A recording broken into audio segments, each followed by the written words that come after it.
session. I went overseas through Europe and America and Africa and stuff like that, and it's good to see that in each different country, although we started off with the American roots, we've all got our own styles now, and there's a developing underground, and the underground is real unified. It's like an international mafia, I reckon. Dating back to the days of Belshazzar, son of the king of Babylon, Nebuchadnezzar, archaeologically uncovered in the city of Pompeii. Graffiti displayed relevance to the spray paint culture of hip-hop today. Aerosol artistry in his own genre, bombing the system and getting up, we hit them at all city aliens, the craziest non-profit organization, destination creation.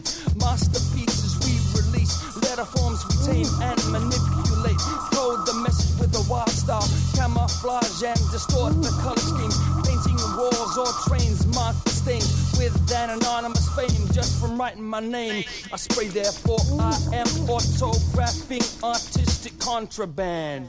The run that I did for this documentary was about the history of graffiti and aerosol art, and as a letter form, tracing it back to the book of Daniel in the Bible, where it's in Daniel chapter 5, where it talks about God writing on the temple wall of Babylon. Archaeologically uncovered in the city of Pompeii.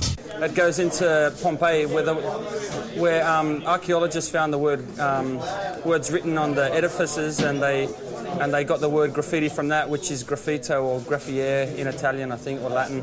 Aerosol artistry in its own genre. Graffiti art, or aerosol art, as you probably know from seeing the rest of this thing, is one of the elements of hip-hop.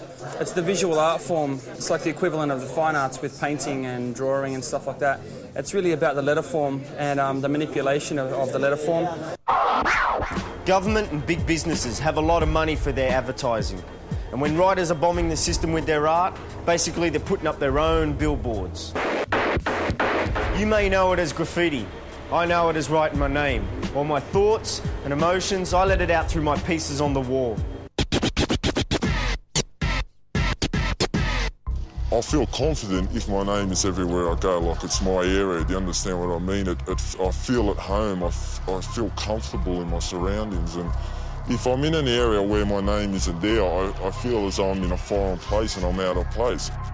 Like if I'm in another suburb where I've got nothing there, I'll feel weird, and I feel like I'll have to conquer the area before I feel comfortable.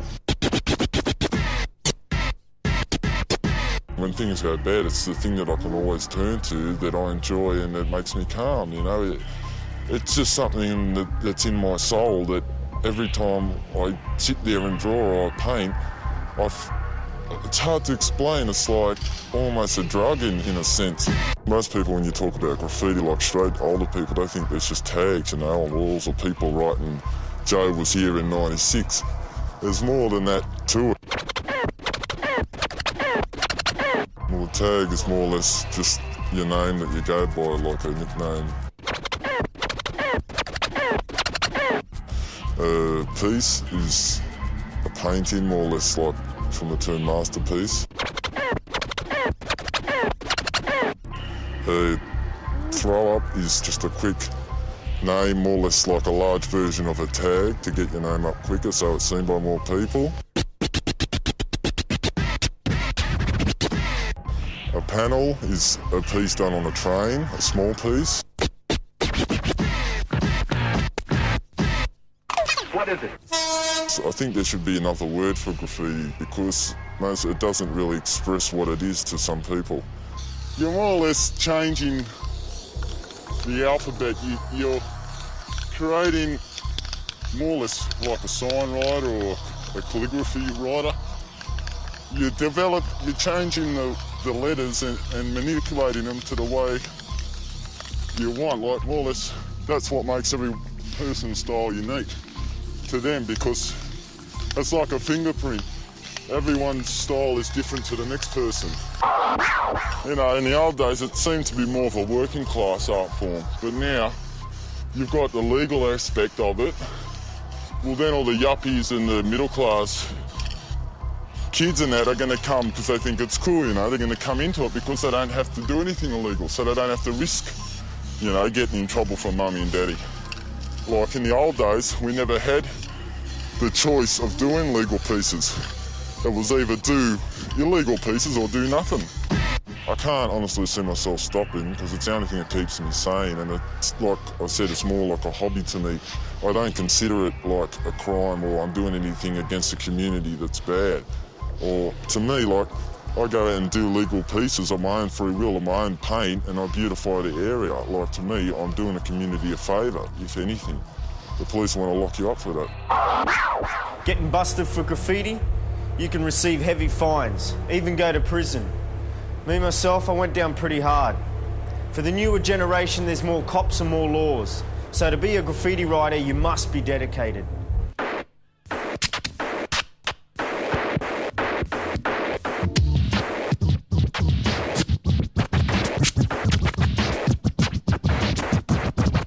Mainstream society can get fucked.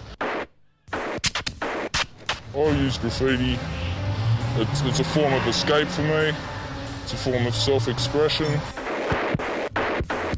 You see a train sitting still for more than 2 seconds, you're on it, you know? Fuck, if you got some implement, a pen, a rock you can scratch in a fucking window, you're up, mate. You want to leave your name there. Fucking someone's going to see it. You do one tag, one person sees it, it's done its job. Everyone knows the go. I love it, mate. You know, I'm there to rush, you get smashed off paint, you look up and fucking lay up, there's boys, you know, it looks like a discotheque with all smoke fucking flaming everywhere. Boys are just running around everywhere, grabbing paint, fucking, it's sick, mate. You know, I've had some fuckwit tell me in the yard, you know, I've got ya. And he's still getting compensation payouts from fucking SRA dickheads, man. No one can stop graffiti, man. It's in your face forever. I can do graffiti in the book, I can do graffiti anywhere. I can fucking sit there on a fucking toilet wall, I can drop tags, or I can go out and fucking paint a train. I can do a rooftop, I can go drains, I can go walls, legal walls. I can do anything, mate. Do run-ups on buses and trucks and trains, planes, mate, I don't care. I've had fuckwits come up to me and go, I like this stuff, but I don't like the scribble.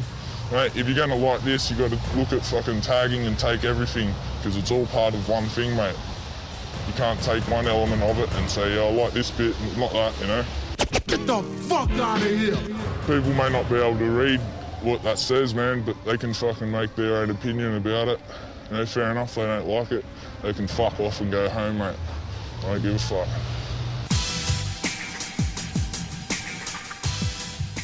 15 years non-stop hip-hop, and you thought it was just a fad.